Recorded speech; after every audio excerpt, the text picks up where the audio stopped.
दर्शकों, आप देख रहे हैं वैदिक टीवी। मैं हूं आपकी दोस्त मेघा। राधे राधे। आज आपको बताते हैं 12 ज्योतिर्लिंगों में से प्रसिद्ध नागेश्वर ज्योतिर्लिंग के बारे में। क्या आप जानते हैं इस ज्योतिर्लिंग की वजह से शिवजी से पार्वती जी ने राक्षसों के लिए वरदान मांग लिया था? क्या है पूरी कहानी? भगवान शिव खुद महाकाल हैं। भगवान शिव की आराधना से व्यक्ति को मोक्ष की प्राप्ति होती है।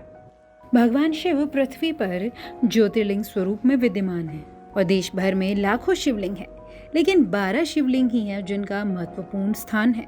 पौराणिक मान्यता कहती है कि जो व्यक्ति रोजाना इन 12 ज्योतिर्लिंग का नाम जपता है उसको कोई कष्ट नहीं होता, सब कष्ट से उसे मुक्ति मिलती है। उन्हीं में से एक है नागेश्वर ज्योतिर्लिंग, जो गुजरात के बड़ौदा क्षेत्र में गोमती द्वारका धाम के पास है। शिवजी का एक नाम नागेश्वर है, यानी नागों के ईश्वर। बहुत समय पहले की बात है, एक दारुका नाम की राक्षसी थी जो अपने पति दारुक के साथ वन में रहती थी।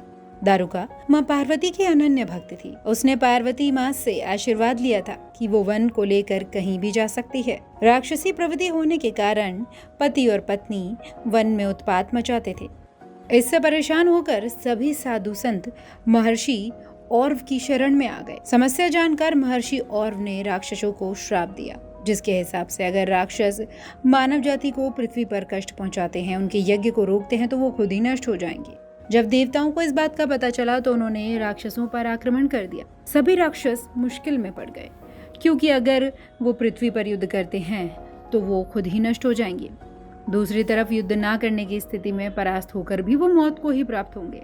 इन हालातों से निपटने के लिए दारुका ने वरदान का इस्तेमाल करते हुए वन को उखाड़कर समुद्र में ले गई। इसके बाद राक्षस समुद्र में निडर होकर रहने लगे। एक बार मनुष्यों से भरे जहाज को राक्षसों ने बंदी भी बना लिया।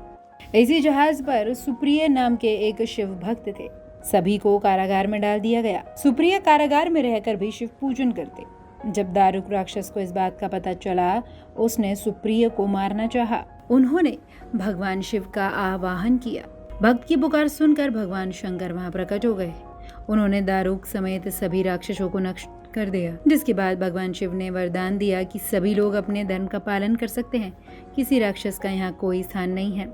शिवजी के वचन सुनकर दारुका डरकर माँ पार्वती की तपस्या करने लगी। माता के प्रसन्न होने पर ये वर मांगा कि मेरे वंश की रक्षा की जाए। माँ पार्वती ने उसे आश्वासन देते